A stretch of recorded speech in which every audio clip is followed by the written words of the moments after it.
Bom, pessoal, conforme combinado, estou eu aqui de volta para explicar para vocês a questão da adição de água em alcinos.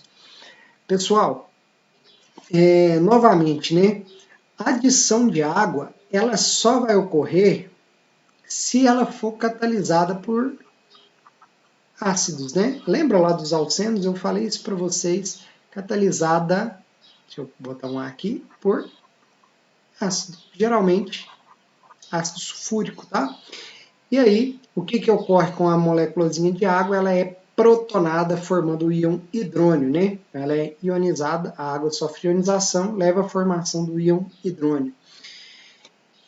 O hidrônio, ele reage por regra Markov-Nikov. Mas olha aqui, ó, se vocês partirem aqui essa molécula ao meio, aqui onde tem a ligação π, o ciclo reativo dos alcinos, observem que são iguais. Então, você não precisa tomar decisão. Se os lados são iguais, você pode adicionar o hidrogênio em qualquer carbono. Eu vou chuchar o hidrogênio aqui, ó, certo? Chuchei ele aqui. Sobrou a hidroxila para o outro carbono. Ah, mas aqui é água, vai entrar água. Sim, é porque aqui no mecanismo a gente entende melhor. Na hora que estiver estudando esse mecanismo, aliás, né, vocês vão entender melhor. Eu vou tirar uma aula para passar os mecanismos das principais reações, tá? E aqui então a gente tem a adição dessa hidroxila. Você vai falar assim, nossa, professor, entrou então aqui, lá nos alcenos, eu lembro que levava a formação de álcool. Porque era hidroxila ligada a carbono saturado. Presta atenção, ó, hidroxila ligada a carbono saturado levava à formação de álcool. A gente nem estudou o que é álcool ainda, a gente nem chegou nesse grupo funcional. Mas, estudando as reações, a gente já começa a introduzir esses grupos funcionais aí.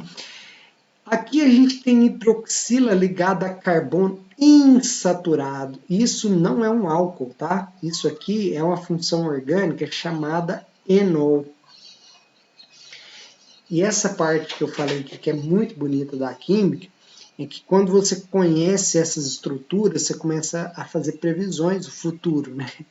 Se adicionar a água aqui meio ácido aqui do alcino, eu já sei que vai levar à formação de uma cetona. Você fala assim, cetona? Como assim, professor? Cetona, porque eu já sei que o enol ele é um composto instável. Ele quer ser convertido em outra função orgânica. Nossa, vamos ver como que é isso.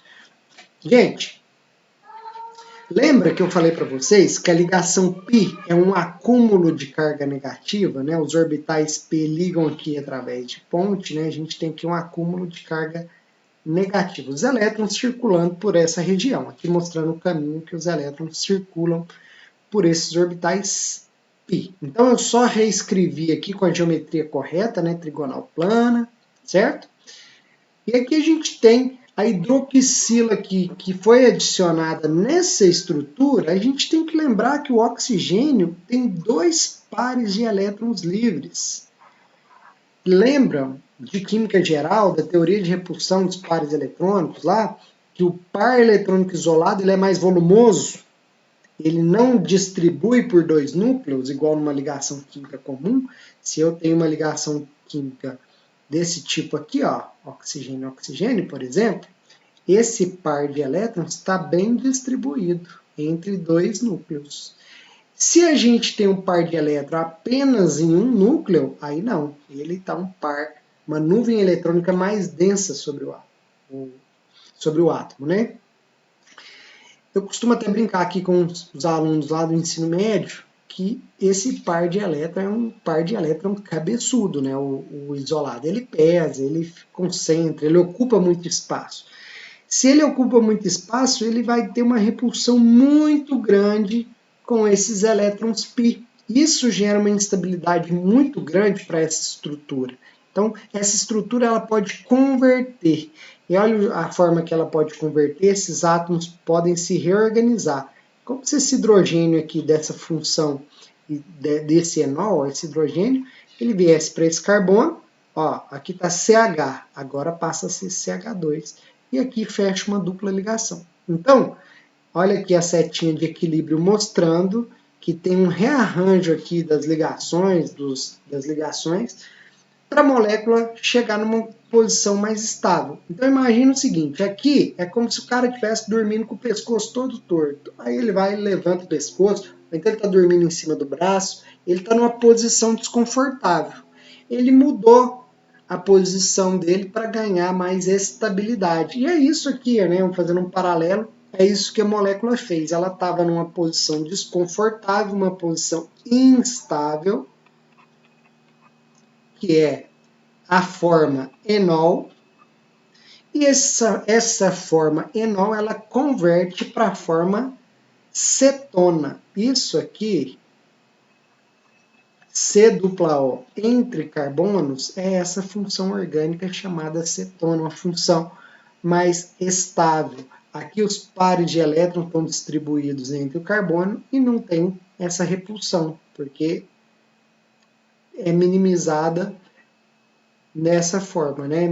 A molécula aqui, os pares, esses pares da ligação π, não corre o risco de entrar tanto em contato igual dessa forma nessa molécula. Então, quando a gente olha para uma estrutura desse tipo aqui, ó, lembra que eu falei isso para vocês, que a gente tem que ter uma percepção um pouco maior, olhar para a ligação π, entender uma nuvem eletrônica, uma densidade eletrônica ali naquela região, certo?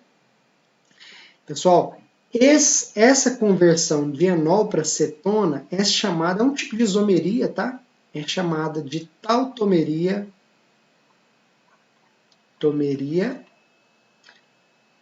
cetoenólica. Então, estou falando tudo isso, o que é o mais importante, a ideia principal da gente pegar aqui é que um alcino ele pode ser hidratado, levando à formação de um enol que é instável e converte a cetona. Se converte a cetona, ok? 96% do tempo, mais ou menos, ele está na forma cetona. Estou estimando aí, chutando, tá? 4% do tempo aí na forma de enol, certo? Mas na maioria do tempo ele está na forma cetona. Então é mais fácil chamar essa estrutura de cetona do que de enol, ok? E aí a gente pode trabalhar com outros exemplos. Olha aqui um exemplo mais complexo um pouco. Se você enxergar essa molécula aqui, dividir ela, você vai perceber que ela tem lados diferentes. Se os lados são diferentes, ela pode sofrer dois tipos de reações diferentes. Olha só, a primeira, eu vou chuchar o hidrogênio nesse carbono aqui, ó, no carbono 2, e a hidroxila nesse outro carbono. Essa é uma possibilidade. Tem a outra possibilidade também, ó, entrar nas outras posições. Por que não? Aqui não vai ter preferência nenhuma. Mas ambas as estruturas são do tipo enol. Aqui a gente forma a cetona na posição 3 e aqui na posição 2. Aqui o enol na posição 2 e aqui o enol na posição 3. Então, se fizer a hidratação de um alcino que é assimétrico, que ele tem os lados da molécula são diferentes, leva à formação de uma mistura de cetonas. Nesse caso aqui, duas cetonas. Resumindo, então, gente, os alcinos eles são capazes de sofrer reação de hidratação, levando a cetona, aí depende do tipo de mecanismo. Aqui vocês vão poder consultar, né, lógico, na hora de fazer esse exercício, voltar aqui na aula, ver como que funciona novamente, e aos poucos vocês ter mais confiança para fazer essas previsões de reação, dedução de produto, síntese orgânica prática também, né, que vai ter, nós vamos ter essa parte ainda. Uma outra questão muito importante aqui dos alcinos, que é uma característica exclusiva do alcino, aqui a gente já vai ver então umas reações que são diferentes, né? Essa questão do enol é diferente de alceno, e essa questão aqui da acidez também é exclusiva do alcino. Por que isso, né? Se vocês observarem, lá nos alcanos, o hidrogênio ligado ao carbono estava ligado a um carbono do tipo sp3. Aqui, nos alcenos, o hidrogênio está ligado a um carbono do tipo sp2. Nos alcínios, ele está ligado a um carbono tipo sp.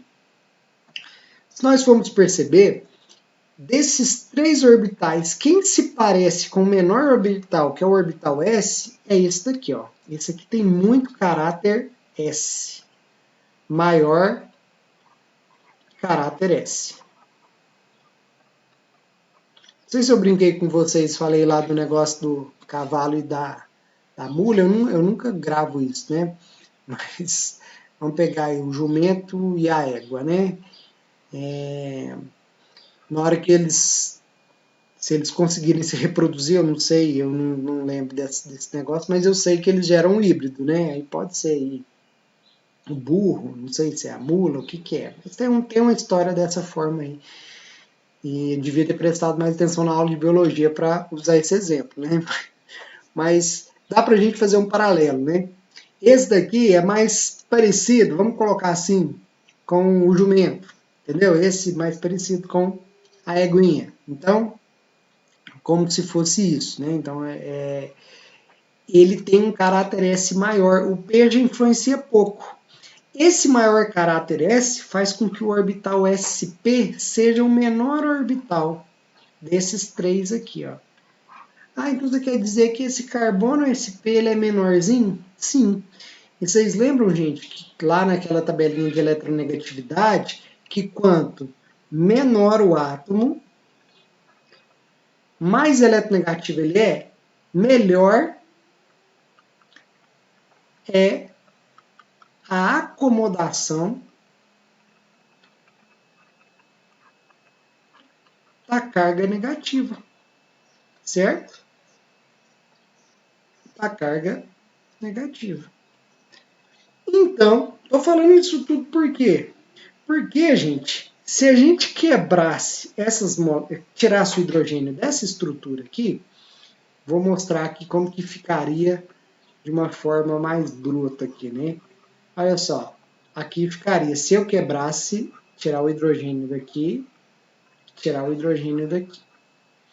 O que que seria formado? Seria formado um ânion de carbono.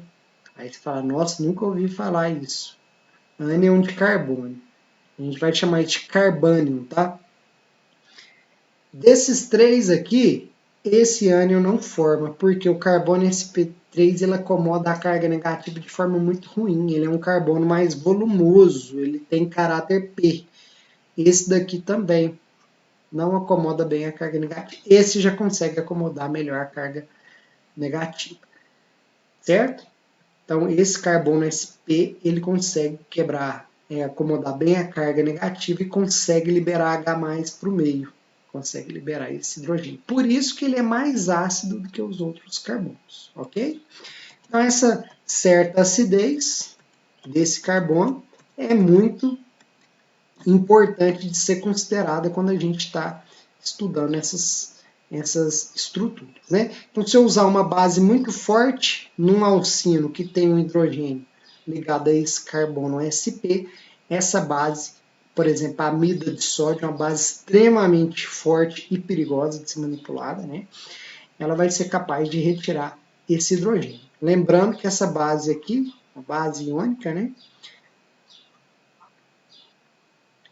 é capaz de retirar esse hidrogênio e levar à formação dessa estrutura aqui. O H+ sai na forma de NH3, ok? Então a gente forma aqui um sal de carbônio, ó, a parte positiva estabilizando a negativa, e aqui a gente tem a formação de amônio. Pessoal, essa estrutura aqui negativa a gente chama de carbônio. Então, isso, carbono. Então essa estrutura, isso daqui, essa capacidade dos alcinos perderem um hidrogênio, faz com que ele seja considerado um ácido fraco, né? Porque tem que usar uma base muito, muito forte para retirar esse hidrogênio. Mas, em compensação, é um ácido. Apesar de ser um ácido muito fraco, o alcino, ele é um ácido mais forte do que um alcano e do que um alceno. Então, já merece destaque. Se é possível remover, pode gerar uma nova possibilidade em síntese orgânica, que é o quê? O aumento de cadeia. Olha só aqui esse exemplo que eu trouxe para vocês. Se você tem um carbônio desse tipo aqui, ó, presta atenção nessa cadeia, cadeia R. E você tem uma estrutura em que tem um átomo mais eletronegativo que o carbono, aqui uma outra estrutura, aqui está negativo. Esse carbono vai estar logicamente positivo. Então, negativo com positivo podem aqui ter uma reação de substituição, tá? Sai o cloro, entra uma cadeia carbônica. Então, você consegue fazer uma reação de aumento de cadeia. Olha aqui, essa parte veio do alcino e essa parte veio de uma outra estrutura que possui um grupo aqui capaz de ser abandonado. Então, deixa eu pôr assim, menos Cl-, porque ele vai dar lugar a essa estrutura. Então, a gente consegue sintetizar cadeias carbônicas mais longas. Olha aqui um exemplo. Em meio de uma base muito forte, o alcino, então, perde o hidrogênio ligado a ele, que tem uma certa acidez, certo? E aí, se ele tiver um composto, principalmente esses haletos orgânicos, aqui tem a parte positiva da molécula, aqui negativo, negativo com positivo, e aqui então a gente tem a formação. Deixa eu dar uma espremida para caber aqui, senão não cabe, né? Ó, 1, 2, 3. Deixa eu mudar a cor para destacar essa questão. Ó. 1 carbono, 2 carbonos, 3 carbonos. Então, eu tinha uma estrutura com 1, 2, 3, 4 carbonos, que é o butino, but-1-ino, né? E agora a gente já tem uma nova estrutura com 7 carbonos, ok? Então, uma reação muito importante que os alcinos podem participar, reações de aumento de cadeia. Pessoal, é isso. Conteúdo um pouco mais extenso, né? Chega nessa parte de reações, a gente acaba tendo que trabalhar vários tipos, escolher as principais, né? E vai ficar alguns exercícios para vocês. Vou só esperar vocês terminar a nossa avaliação. Eu lanço aí uma nova atividade para vocês treinarem essa questão dessas reações. Beleza? Pessoal, valeu demais. Até a próxima aula. Semana que vem a gente encontra pelo Google Meet, uma atividade síncrona. Ok? Um abraço e até a próxima.